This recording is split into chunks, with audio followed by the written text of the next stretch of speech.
The greatest damage done by avarice for the sake of avarice is precisely that it, without remorse or relent, demonstrates the easy sale of men and women who lend their bodies, their intellects, their voice to ends in which they themselves do not believe.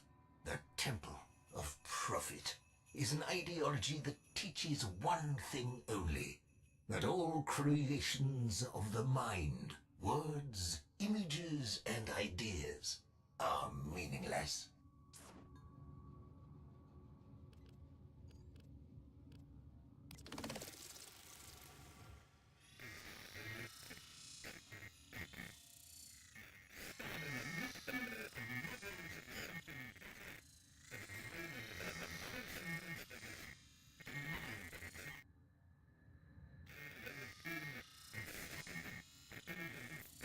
And that is how you keep people beaten.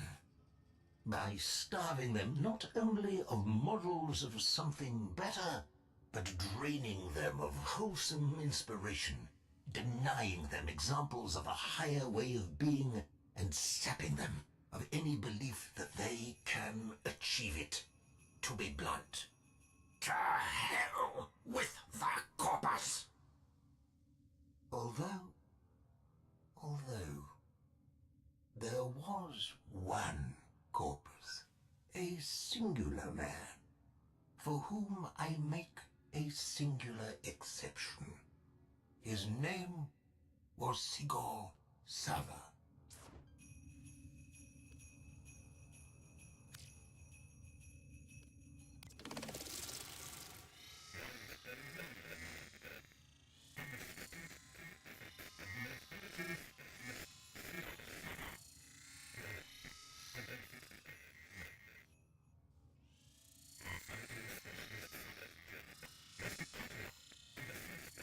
I was a younger man then, an assistant to the efforts of morphology specialist Sigurd Sava, though I don't think he ever knew my name.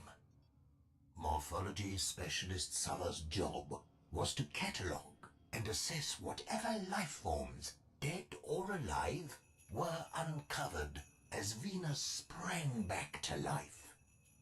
That man sacrificed everything, career, future, perhaps even his life, to save a covet. If you can believe that. I know, because I helped him, though he never knew that either.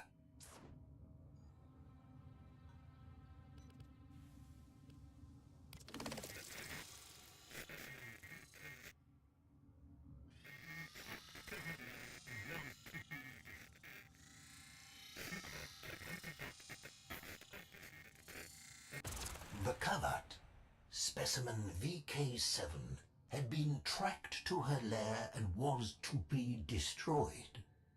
Sigurd prevented that at the cost of his liberty, and was soon to lose his life.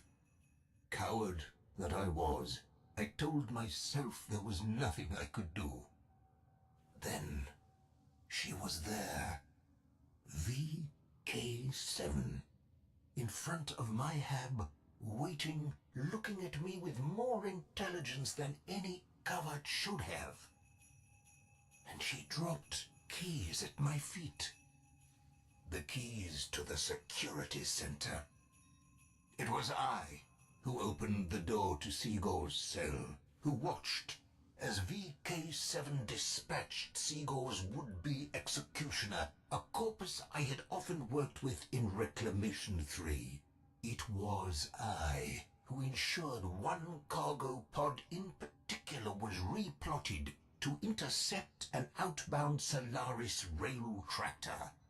It was I who sealed multiple bulkheads to stem the flow of troopers, meaning to end them both.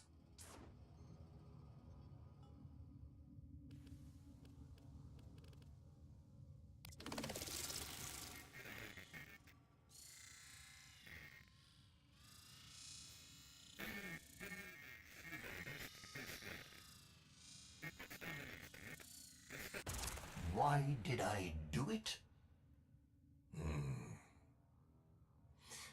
I remember Seagull best this way.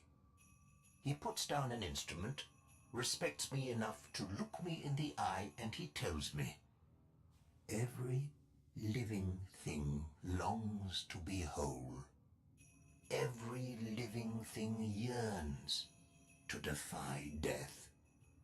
If from death you returned, yet the part you loved best did not, what then?"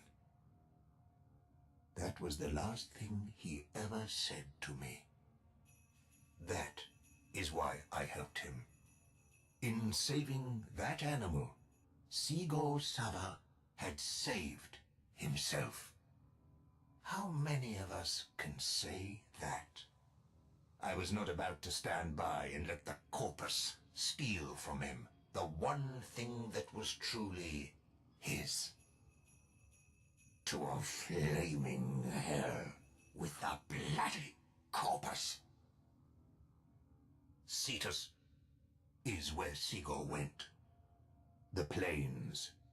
His story is out there, if you want to hear it. To this day, I hope he is, too.